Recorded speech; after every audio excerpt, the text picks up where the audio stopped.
Hello everyone, my name is doctor Rakesh, director study palace hub. तो guys आज मैं बहुत ही कॉमन क्वेश्चन स्टूडेंट्स के बीच में और कंसल्टेंसी के बीच में बहुत ही कॉमन क्वेश्चंस है, बहुत ज़्यादा रूमर्स भी और नेगेटिव पॉजिटिव दोनों चीज़ें बताई जा रही है। देखो, एमबीबीएस अब्रॉड के बारे में जो मेन क्वेश्चन ये आ रहा है, जो लैंग्वेज इंपॉर्टेंट है या नहीं है। तो इसमें बहुत तरीके से रूमर्स फैलाई जा रही है, जो आपको लैंग्वेज सीखना पड़ेगा या नहीं सीखना पड़ेगा, लैंग्वेज से ये प्रॉब्लम होती है, यहाँ पे लैंग्वेज सीखना है या नहीं है।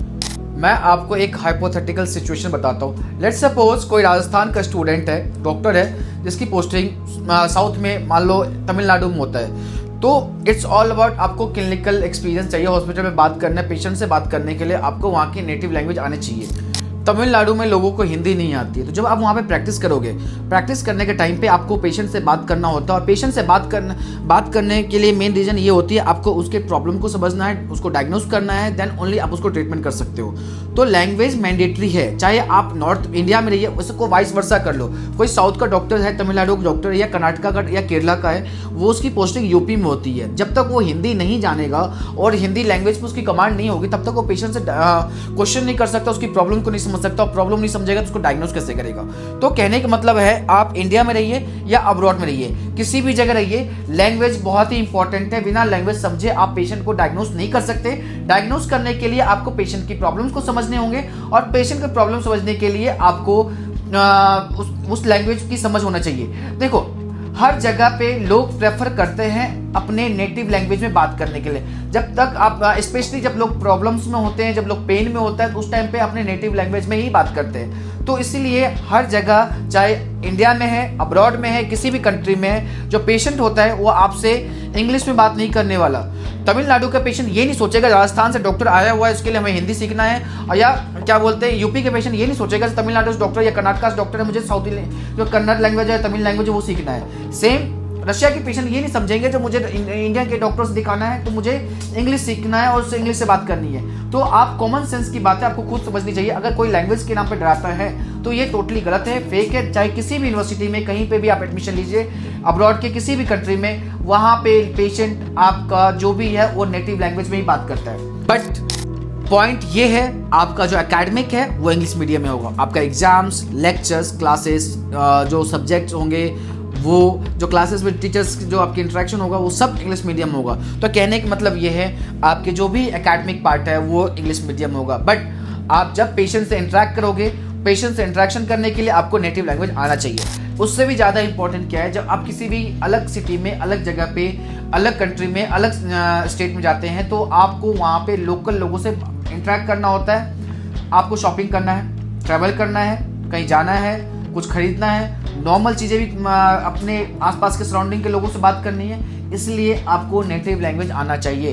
देखो, ये बात सिर्फ ऐसा नहीं, आप अब्रॉड में जा रहे हैं, रशिया में जा रहे हैं, कजाकिस्तान में जा रहे हैं, कहीं भी जा रहे हैं, आपको हर जगह जहाँ पे आपके खुद के नेटिव लैंग्वेज नहीं बात की जाती है, आपको वहाँ के लोगों के लिए, वहाँ जब जाओगे तो आपको वो लैंग्वेज सीखनी पड़ती है, तभी आपकी जो लाइफ है वो ईजी होता है। हाँ, अब मैं एक और चीज़ बता दूं, इट्स ऑल ओवर 6 ईयर की बात है, 6 साल की बात है। 6 साल में कोई छोटा मोटा टाइम नहीं होता। तो आप धीरे धीरे आपकी जो क्लासेस लगती है, मैं आपको एक और चीज़ इंपॉर्टेंट बता दूं, जो लैंग्वेज की जो क्लासेस है, university free of cost provide करती है। साइड बाय साइड आपके मेडिकल एजुकेशन के साथ साथ में आपको free of cost Russian language की क्लासेस, या जिस भी कंट्री में जा रहे हो उस कंट्री में वहाँ की जो नेटिव लैंग्वेज है उसकी क्लासेस आपको दी जाती है, ताकि आप वहाँ के जो नेटिव लोग हैं, जो वहाँ के लोकल लोग हैं, उनसे बात कर सको, ताकि आप उनसे इंटरेक्ट कर सको, ताकि आप जब 3rd ईयर में क्लिनिकल एक्सपोजर के लिए हॉस्पिटल जाओगे तो आपको इजी होगा पेशेंट से बात करना, पेशेंट के प्रॉब्लम को समझने के लिए, पेशेंट को डायग्नोज करने के लिए। तो कहने का मतलब है गाइस, आपकी जो एकेडमिक है वो इंग्लिश मीडियम में होता है। आपको वहाँ रहने के लिए, वहाँ पे कुछ भी शॉपिंग करने के लिए, ट्रैवल करने के लिए, कहीं जाने के लिए, किसी से बात करने के लिए, पेशेंट से बात करने के लिए आपको नेटिव लैंग्वेज आना चाहिए।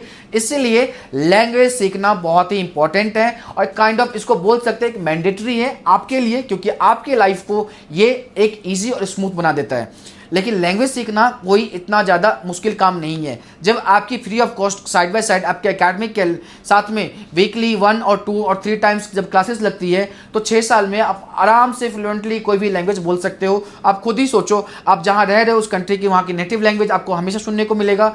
साइड बाय साइड आपको जो आपकी जो क्लासेस होगी आप इजीली वो लैंग्वेज बोल सकते हो। फर्स्ट ईयर सेकेंड ईयर के बाद तो लोग अच्छे खासे बोल लेते हैं, थर्ड ईयर के बाद में बहुत ज़्यादा फ्लुएंट हो जाते हैं बोलने में, बहुत अच्छे स्पीकर हो जाते हैं। तो एज सच आपको कोई भी प्रॉब्लम नहीं होती है। कहने की मतलब ये है गाइज, अगर आपको लैंग्वेज के बेसिस पे कोई भी मिसगाइड कर रहा है, प्रोपेगेंडा कर रहा है, तो प्लीज़ उससे अलर्ट रहिए। हाँ, एक और चीज़ मैं कहना भूल गया था, बहुत ही इंपॉर्टेंट है। स्टूडेंट्स क्या बोलते हैं यहाँ पे, लोकल लोग जो आपको एडमिशन के टाइम में मिसगाइड क्या किया जाता है, आप नेपाल चले जाइए, आप बांग्लादेश चले जाइए, वहाँ पे आपको लैंग्वेज की प्रॉब्लम नहीं होगी। बहुत ही गलत बात है।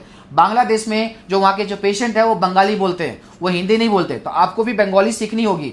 आप कोई भी हिंदी, एक्सेप्ट वेस्ट बंगाल, जो भी कोई भी नॉर्थ का है, कोई भी साउथ का है, कोई वेस्ट का है, कोई कहीं का भी है, कोई पंजाब का है, कोई महाराष्ट्र का है, उसको बंगाली लैंग्वेज सीखना होगा, तभी वो पेशेंट से बात कर सकता है। तो इस टाइप की जो ट्रैप है, जो टाइप के जो प्रोपेगेंडा है, वो एक तरह से मिसगाइड करने के लिए प्लीज़ अलर्ट रहिए। खुद भी दिमाग से सोचिए, प्रैक्टिकली लॉजिकली सोचिए। जो आपको जब इंडिया में ही एक स्टेट से दूसरे स्टेट जाने पर लैंग्वेज सीखना पड़ता है, तो कंट्री चेंज करने के बाद तो सीखना ही पड़ेगा, क्योंकि आपका जॉब कोई कंप्यूटर जॉब नहीं है, कोई डेस्क जॉब नहीं है, कोई आपको ऑफिस में बैठ के काम नहीं करना है। आपको हर दिन हर टाइम पेशेंट से बात करना है, अलग अलग लोगों से बात करना है। वो बात करने के लिए सबसे जो प्राइमरी जो चीज़ें होती है वो लैंग्वेज आनी चाहिए। लैंग्वेज सिखाते हैं और लैंग्वेज कोई बड़ी बात नहीं है।